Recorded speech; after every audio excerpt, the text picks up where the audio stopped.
নমস্কার বন্ধুরা, শুভ সকাল সবাইকে।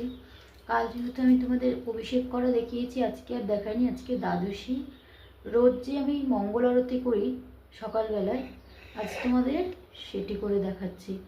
মঙ্গল আরতি আমি কোনোদিনও একটু গান শিখিনি, কিছু সুর জানি না, কিছু জানি না, তবুও ভগবানকে ভালোবেসে যতটুকু করতে পারি ভগবানের জন্য একটু ভজন করি আর কি, করছি তাই।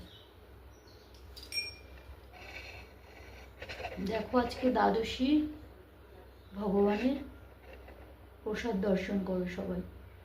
আর আমি মঙ্গল আরতি করছি।